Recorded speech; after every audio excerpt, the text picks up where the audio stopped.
IMF यानी कि international monetary fund. क्या होता है आपका आईएमएफ? चलिए एकदम डिटेल से देखते हैं, ठीक है। आईएमएफ का फुल फॉर्म तो आपको बता दिए, इंटरनेशनल मॉनेटरी फंड।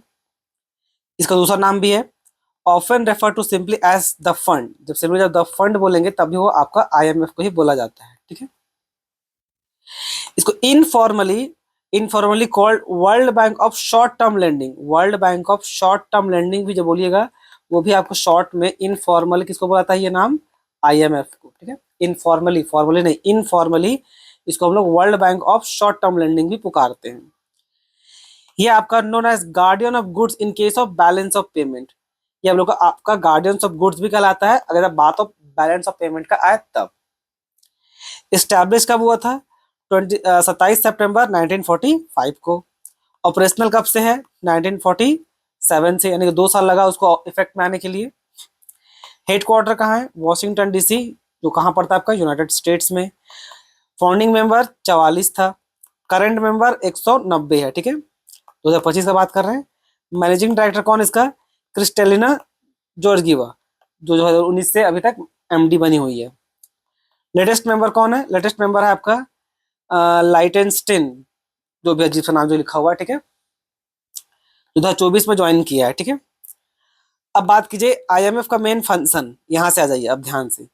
आईएमएफ का पहला फंक्शन क्या है? Regulatory function. रेगुलेटरी मतलब रेगुलेट करना। क्या रेगुलेट करती है? तो maintain stability in exchange rate, यानी कि एक्सचेंज रेट को रेगुलेट करने का काम करते रहती है, ठीक है। Check that members follow monetary rules, जो भी रूल्स रेगुलेशन बना है इंटरनेशनल ट्रेड को लेके वो फॉलो करें। फिर फाइनेंशियल फंक्शन। फाइनेंशियल फंक्शन वो क्या फंक्शन करती है? Provide loans to member. जितना भी मेंबर कंट्री है आईएमएफ का, उसको वो लोन देने का काम करती है, ठीक है। जो आपको किस तरह का लोन देती है? Facing balance of payment problem. इस बात को एकदम ध्यान में रखिएगा। वर्ल्ड बैंक और इसमें ये मेन डिफरेंस यही है कि ये आपका जो लोन देती है ना, ये तब देती है जब आपको बैलेंस ऑफ पेमेंट में, जब आपका बैलेंस ऑफ पेमेंट में प्रॉब्लम आ रहा हो। वर्ल्ड बैंक जो लोन देती है वो आपका डेवलपमेंट पर्पस के लिए देती है। Next, consultative function. Consultative function मतलब एडवाइस देना, कंसल्टेंसी ये देना। तो offer advice and guidance on economic and financial policies. IMF advice करती है दूसरा कंट्री को भी, ठीक है। Promotional function. प्रमोशनल फंक्शन मतलब क्या हो गया? किस तरह का प्रमोशन करती है? Promotion international trade by reducing restriction. अलग अलग कंट्री जो दूसरा कंट्री के लिए टैरिफ लगा देती है, आपका tariff barrier, non tariff barrier, अलग अलग और भी इम्पोज करती है रिस्ट्रिक्शन, उसको वो हटाने का काम करती है, कम करने का काम करती है। पूरी तो हटा नहीं पाएगी ऑब्वियस है, कम करने का काम करती है, समझ लीजिए। इसी में क्या? Encourage growth and development in member country, वो काम का चीज नहीं है, ठीक है। Surveillance function. सर्विलांस फंक्शन बोलने का मतलब क्या क्या है कि भाई सर्विलांस जैसा वर्ड है, इसका मतलब क्या है? मॉनिटर करना ग्लोबल इकोनॉमी को, कि वॉच डॉग की तरह देखते रहना कि हाँ किस कंट्री में क्या परिस्थिति है, क्या कैसा है, क्या नहीं है। हर कंट्री को वो वार्न भी करती है, जिस तरह आप लोग खर्चा कर रहे हैं। जैसे अभी आईएमएफ आपको सऊदी अरबिया को वार्न किया है, इस तरह का आप लग्जरियस खर्चा करते रहेगा फालतू का, तो आपका कंट्री को बहुत नुकसान हो सकता है।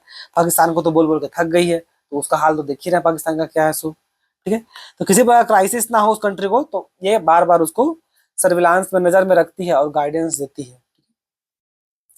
अब आईएमएफ का एक स्पेशल करेंसी है, इसको हम लोग क्या बोलते हैं? स्पेशल ड्रॉइंग राइट्स, यानी कि एसडीआर। बहुत इंपॉर्टेंट, फुल फॉर्म भी बहुत इंपॉर्टेंट है इसको, तो बहुत बार फुल फॉर्म भी पूछ सकता है आपका, एसडीआर यानी कि स्पेशल ड्रॉइंग राइट्स। कब क्रिएट किया गया था? 1969 में। याद रखिएगा, इट इज नॉट करेंसी, ये कोई किसी कंट्री का करेंसी नहीं है, ये किसी कंट्री का करेंसी नहीं है, but an international reserve asset है जो आईएमएफ द्वारा इस्तेमाल होता है। यानी कि कुछ कुछ करेंसी को मिला करके इसको बनाया गया है, ठीक है। इसको दूसरा नाम क्या है? इसको हम लोग पेपर गोल्ड भी बोलते हैं, ये भी बहुत इंपॉर्टेंट है, इसको पेपर गोल्ड नाम से भी पुकारा जाता है। SDR is used for transaction between two countries and borrowing from IMF. इसको आपको आईएमएफ से ले करके देना पड़ेगा, ठीक है। ये किसी कंट्री का ऑफिशियल करेंसी नहीं, याद रखिएगा। अब एसडीआर का वैल्यू ऑन बास्केट करेंसीज, यानी कि SDR is based on SDR value is based on basket currencies. अब किस किस करेंसी को मिलाकर को बनता है सो देखिए। पहले था वो प्रेजेंट बास्केट करेंसी कौन कौन है अभी करंट में? प्रेजेंट में आपका यूएस डॉलर है, यूरो है, चाइनीज रेन में भी है, आपका जापानीज है, जापानीज येन है, और आपका ब्रिटिश पाउंड स्टर्लिंग। ये 5 करेंसी है, ये यूएस डॉलर, यूरो, चाइनीज रेमिनबी, और आपका जापान का येन, और ब्रिटिश पाउंड स्टर्लिंग, ये पहले था, ठीक है। चाइनीज रेमिनबी को 2016 में ऐड किया गया। अर्लियर पहले क्या क्या था? आपका euro currencies like German, Dutch, आपका फ्रेंच फ्रांस, ये सब कंट्री पहले हुआ करता था, ठीक है। SDR valuation is decided by IMF daily, इसको डेली आईएमएफ इसको डिसाइड करता है कि भाई एसडीआर का वैल्यू, अब वो 5 करेंसी मिलकर के बना है, उसका वैल्यू क्या होगा। SDR is also unit of account, SDR is also the unit of account of IMF. आपका एसडीआर आपका आईएमएफ का एक यूनिट ऑफ अकाउंट है, जिसका अकाउंट स्पेसिफिक मेंटेन होता है, ठीक है। आसान भाषा में बस इतना ही बोला गया है। SDR stand the countries international liquidity position, जिसके पास जितना ज्यादा एसडीआर होगा मतलब वो कंट्री उतना ही सेल्फ सफिशिएंट, मतलब सफिशिएंट नहीं, मतलब सफिशिएंट है एक्सपोर्ट इंपोर्ट करने में, ठीक है। SDR can be convert into freely usable currencies like dollar euro. अगर आपके पास एसडीआर है तो उसको आप आसानी से कोई भी देश करेंसी में कन्वर्ट कर सकते हैं, चाहे डॉलर में, यूरो में, चाहे इंडियन रुपीस, चाहे जिस कंट्री में करना चाहे कर सकते हैं। आईएमएफ का वोटिंग पावर क्या है? आईएमएफ का वोटिंग पावर दो तरह का वोट से बनता है, एक basic vote plus quota vote. Basic vote जो होता है हर कंट्री को इक्वल मिलता है, every member country gets equal number of basic votes, ठीक है। बात आता है करंटली 750 वोट्स पर कंट्री, अभी करंटली में हर 750 हर एक कंट्री को बेसिक वोट्स मिलता है, ठीक है। ये उतना इंपॉर्टेंट पॉइंट नहीं रहने दीजिए। अब दूसरा देखिए quota votes. Quota votes additional votes are given to based on country financial quota, यानी कि कौन कंट्री आईएमएफ में कितना पैसा कंट्रीब्यूट करती है उसी के आधार पर वो रिव्यू करके एक वो लोग अलग से कोटा वोट भी देता है, ठीक है। रूल क्या है कि एक vote for every 1 lakh SDR of quota, यानी कि एक वोट के लिए आपको एक 1 लाख एसडीआर देना पड़ेगा, 1 लाख एसडीआर देना पड़ेगा, ठीक है। वो ऐसे काम करती है। अब इसको एक बार ध्यान में रखिएगा, ये उतना इंपॉर्टेंट तो नहीं है पर फिर भी सुन लीजिए, जो आपको थोड़ा कंफ्यूज कर सकता है। ये ऑफिशियली डिसाइड होगा कि भाई दो वोट से आपको जो वोटिंग पावर मिल रहा है, ये जो 2 वोट है, एक बेसिक वोट्स प्लस आपका कोटा वोट्स। बेसिक वोट तो सबका इक्वल है, जैसे आपको यहाँ पर बताएं, देखिए बेसिक वोट सबका इक्वल है। और ये जो कोटा वोट्स है कि जिसके बदले क्या, अगर कोई 1 लाख रुपया देता है, मतलब 1 लाख वो देगा एसडीआर, एसडीआर देने पे आपको क्या होगा, 1 लाख एसडीआर देने पे आपको एक वोट मिलेगा। याद रखिएगा, इसको डिसाइड आईएमएफ करती है, ठीक है। अगर कोई कंट्री अपना एसडीआर का सिर्फ रिजर्व बढ़ा ले, जैसे यहाँ पर है एसडीआर, देखिए डायरेक्ट आपको वो पावर नहीं थमाती। अगर किसी के पास पहले 10 लाख एसडीआर था, पहले 10 लाख एसडीआर था, अब उसके पास मान के चलिए 20 लाख एसडीआर हो गया, किसी कारण से वो आईएमएफ से 20 लाख एसडीआर ले लिया, तो उसको वोटिंग पावर ज्यादा नहीं मिल जाएगा। अगर आईएमएफ अगर उसका वोटिंग पावर अगर 10 वोट रखी है, ठीक है, तो 10 लाख ही रहेगा। भले ही आप किसी काम से एसडीआर को बढ़ा लीजिए, लेकिन आपका वोटिंग पावर वही रहेगा, 10 का 10 वोट। उसको time to time IMF change करते रहती है चेक करने के बाद। अभी इंडिया के पास कितना है देखिए, 2.75%। हम लोग को क्या बोलते हैं, हम लोग इन्फ्लुएंस क्या, हम लोग अभी इन्फ्लुएंस मॉडरेट है आपका आईएमएफ में, इन्फ्लुएंस करने का पावर कितना आईएमएफ में, तो भाई मॉडरेट है। अमेरिका का ऑब्वियस नो डाउट सबसे ज्यादा है, 17.42%, ठीक है। अब ये अलग अलग तरीका का लोन देने का तरीका आईएमएफ का, उसको चलिए एक टेबल के थ्रू देखते हैं, उससे आपको ज्यादा क्लैरिटी मिलेगा। ये रहा सबसे पहला क्या है, stand by agreement. Stand by agreement यानी कि आपका कब हुआ था वो 1952 में। ये आपको शॉर्ट टर्म लोन देती है कि जब आपको बैलेंस ऑफ पेमेंट बिगड़ा हुआ हो, तब जब उसको ठीक करने के लिए दिया जाए, यानी कि बैलेंस ऑफ पेमेंट को स्टेबलाइज करने के लिए दिया जाए, तब उसको क्या बोलेंगे, स्टैंड बाय एग्रीमेंट। की फीचर्स क्या है इसका, ट्रेडिशनल आईएमएफ लोन, ये शुरुआती में यही सब लोन आईएमएफ देती थी, शॉर्ट टर्म लोन है ये, और ये आपको 3 से 5 साल के लिए मिलता था। बात कीजिए सीएफएफ यानी कि कंपनसेटरी फाइनेंसिंग फैसिलिटी, आपको जो 1963 में आया। जब आपको एक्सपोर्ट में डाउनफॉल आने लगे, एक्सपोर्ट में जब शॉर्टफॉल आने लगे, तब भी आपको ये लोन मिलेगा। ये आपको तुरंत डिसबर्स कर दिया जाएगा, quick disbursement, no restrict condition. Quick disbursement बोलेगा मतलब क्या है, इमीडिएट पेमेंट आपको लोन मिल जाएगा, ठीक है। ये इसको बंद कर दिया गया 2009 के बाद से। उसके बाद है compensatory and contingency financial facility यानी कि सीसीएफएफ। अब ये क्या है, ये 1988 में आया था। अब ये सीएफएफ जो था, ये क्या मतलब ग्लोबल शॉक डिजास्टर के लिए, अगर कोई ग्लोबल शॉक वेव आया, जैसे आपका कोरोना वायरस में ग्लोबल शॉक वेव था, तो उससे उभरने के लिए आपको ये लोन मिल सकता था, CCFF। और इसको रिवर्ट कर दिया गया कब, 2000 में, ठीक है। मतलब रिवर्टेड टू सीएफएफ यानी कि वापस को सीएफएफ में कन्वर्ट कर दिया गया 2000 में, ये 2000 ईयर है। फिर आपका extended fund facility. Extended fund facility मतलब क्या है, आपको 1974 में आया। ये आपको long term balance of payment जब बिगड़ जाए तब आपको ये लोन दिया जाएगा। इसमें आपको लार्ज अमाउंट मिलता है और बहुत स्ट्रिक्ट कंडीशन लगा करके मिलेगा। ये आप 40 से 10 साल के बाद भी आप इसको रिपेमेंट कर सकते हैं, ठीक है। स्ट्रक्चरल एडजस्टमेंट फैसिलिटी है। स्ट्रक्चरल एडजस्टमेंट फैसिलिटी कब आया था? 1986 में।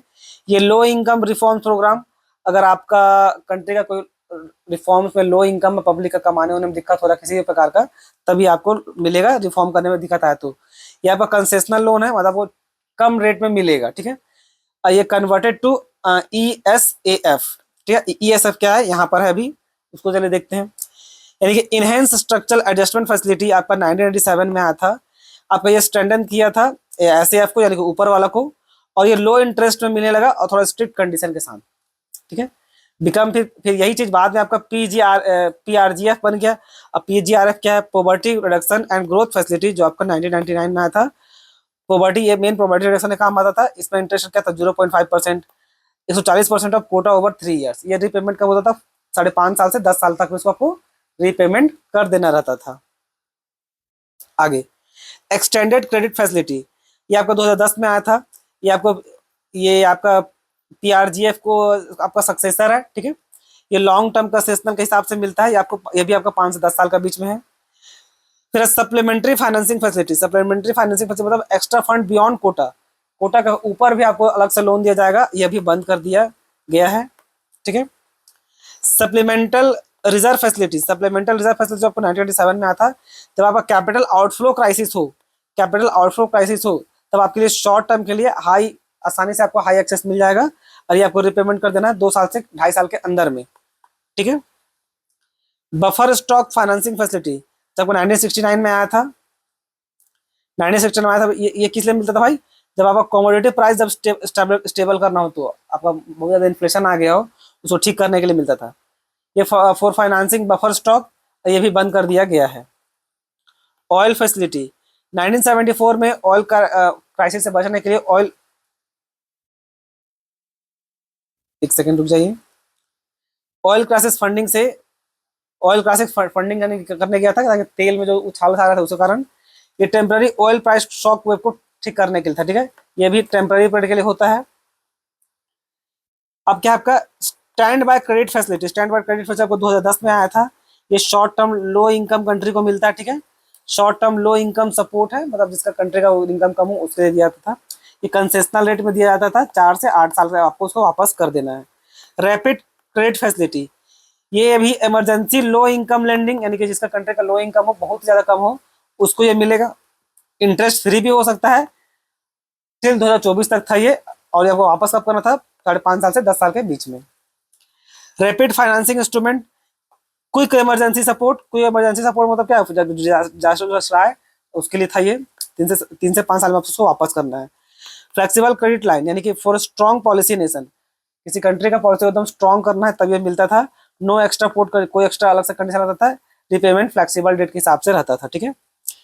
Precautionary liquidity line, precautionary liquidity line मतलब बोले precautionary for sound policy nation, जो कंट्री लोग ठीक ठाक पॉलिसी बनाती थी, उठपटांग डब्बा खर्चा नहीं करती थी, उसको ये लोन मिल सकता था। ये फ्लेक्सिबल और क्राइसिस प्रिवेंट, मतलब अलग अलग प्रकार का कोई क्राइसिस आ गया उसको प्रिवेंट करने के लिए था। इसका भी रिपेमेंट फ्लेक्सिबल है। रिसिलियंस एंड सस्टेनेबिलिटी फैसिलिटी, यानी कि क्लाइमेट पेंडेमिक रेडिनेस, इन सब के लिए मिलता था। ये 2022 में आया था। लॉन्ग टर्म सपोर्ट के लिए ये आप लोग 20 साल के बाद भी इसको पेमेंट कर सकते हैं, मतलब 20 साल तक पेमेंट रीपेमेंट कर सकते हैं, ठीक है। पॉलिसी सपोर्ट एंड इंस्ट्रूमेंट 2005 में आया था। नॉन लैंडिंग पॉलिसी एडवाइस, यानी कि नॉन लैंडिंग के पॉलिसी एडवाइस देता था, ठीक है, जो गुड परफॉर्मर हो उसके लिए। तो इतना सारा चीज था दुनिया भर का, अलग अलग अलग अलग क्या आपका अलग अलग सपोर्ट जो IMF प्रोवाइड करती है डिफरेंट कंट्री को इकोनॉमिक क्राइसिस आने पे, खासकर जब बैलेंस पेमेंट बिगड़े तब। अब IMF और इंडिया को लेकर के दीजिए, हम लोग उसका 1945 से फाउंडिंग मेंबर है। इंडिया कोटा और वोटिंग पावर जैसे कि आपको बताया था 2.75% है। 8 लार्जेस्ट वोटिंग पावर हम लोग का है IMF में, 8 largest voting power. IMF assistance to India, IMF क्या हेल्प किया था जब हम लोग को मेन क्राइसिस आया था 1991 में, जो हम लोग इकोनॉमिक रिफॉर्म किए थे, उस समय लोन मिला था। Technical and policy reform support मिला था IMF द्वारा। करंट रोल क्या है? Provides economical surveillance and policy advice. अब इंडिया और इकोनॉमिक IMF के बीच में ये सब होता है, ठीक है। सर्विलांस और हम लोग एडवाइस देते हैं। सो मेंटेन फॉरेन एक्सचेंज स्टेबिलिटी, ये अपना कंट्री का एक्सचेंज रिजर्व को मेंटेन करने में हेल्प भी करती है। अब प्रोग्राम ऑफ IMF, दो प्रकार का प्रोग्राम है, आपका स्टेबलाइजेशन प्रोग्राम जो आपका डिमांड मैनेजमेंट होता है, आपका स्ट्रक्चरल एडजस्टमेंट प्रोग्राम जो आपका सप्लाई के लिए होता है, बस इतना ही। ठीक है, और आपका डिमांड क्या होता है और आपका सप्लाई क्या होता है, इतना तो आपको आइडिया होगा ही।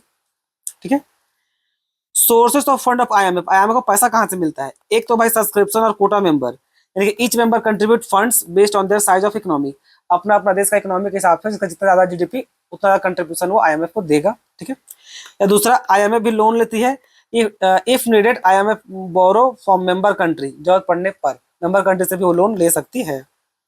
दो प्रकार का अकाउंट है इसमें आपका, एक है आपका जनरल अकाउंट, एक आपका स्पेशल ड्राइंग राइट्स या special drawing account. Use national currency for of member countries, all IMF lending business transaction are conducted here. General account में जितना भी मेंबर कंट्री है उसका ऑफिशियल करेंसी इस्तेमाल होता है और इसी से आईएमएफ लेंडिंग और बिजनेस ट्रांजेक्शन करती है। ठीक है, special drawing right account for transaction related to SDR and international reserve asset created by IMF, यानी कि अलग अलग मतलब एक स्पेशल करेंसी बनाई, इसका नाम क्या था? एसडीआर। उसका अकाउंट जो मेंटेन करती है उसका नाम क्या है? Special drawing right account, SDR account आसान भाषा में। कंडीशनैलिटी क्या होता है? कंडीशनैलिटी बोलने का मतलब है कि IMF always come up with conditions like reducing expenditure, tax reforms and liberation. आसान भाषा में जब आईएमएफ किसी को लोन देती है तो बहुत ही स्ट्रिक्ट कंडीशन डाल के देती है, भाई आपको ये सब करना पड़ेगा तभी आपको लोन मिलेगा, नहीं तो नहीं मिलेगा। जैसे पाकिस्तान को देती रहती है, ठीक है, तो उसमें हमेशा कंडीशन लगा के देती है वो। Purpose is to ensure economic stability and repayment. ये कंडीशनलिटी लगाता है भाई कि जिस पर्पस से दे रहे हैं वो पर्पस फुलफिल भी हो और पैसा हम लोग को वापस भी आ जाए। ये बोलने के लिए है। ये जो आईएमएफ है ये 22-23 बार या पता नहीं 27-28 बार पाकिस्तान को लोन दी है, कितना बार पाकिस्तान लोग को वापस कर दिया। ठीक है, ये आईएमएफ वर्ल्ड बैंक के सब क्या है बच्चों की, डेवलप कंट्री का समझ कठपुतली है, जैसा वो लोग बोलता है ये लोग ऐसा करता है। ट्रांस ऑफ क्रेडिट देखिए क्या है, दो प्रकार का है। एक रिजर्व ट्रांस, यानी कि member own quota can withdraw any time without condition, यानी कि रिजर्व ट्रांस मतलब जो भी कोटा हम लोग से खरीदे मतलब लिए हैं आईएमएफ से उसको हम लोग कभी भी विदड्रॉ कर सकते हैं। ठीक है, विदाउट कंडीशन। रेट ट्रांस क्या है? Borrowing beyond reserve tranche subject to IMF condition, जितना भी आपका बोरोइंग का कैपेसिटी है आप उससे भी ज्यादा जाकर लोन ले सकते हैं, बस उसमें आईएमएफ का जो कंडीशन होगा उसको फुलफिल करना पड़ेगा। अब article 4 consultation, IMF conduct annual review of each member country of economy and policy, यानी कि आर्टिकल 4 कंसल्टेशन में क्या है, हर कंट्री का वो अब क्या करता है, आपका रिव्यू करता है, एनुअल रिव्यू, उसको क्या बोलते हैं? Article 4 consultation. ठीक है, अब आईएमएफ का कौन कौन उसको देखभाल करता है, उसमें गवर्नमेंट क्या मतलब गवर्नेंस करने के लिए कौन कौन है सो देखिए।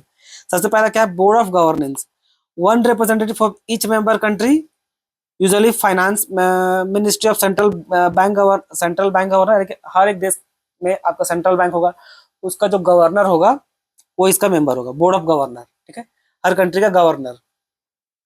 एग्जीक्यूटिव बोर्ड जहाँ 24 डायरेक्टर होगा, who manage day to day business, 24 director को जो डे टू डे बिजनेस को मैनेज करेगा।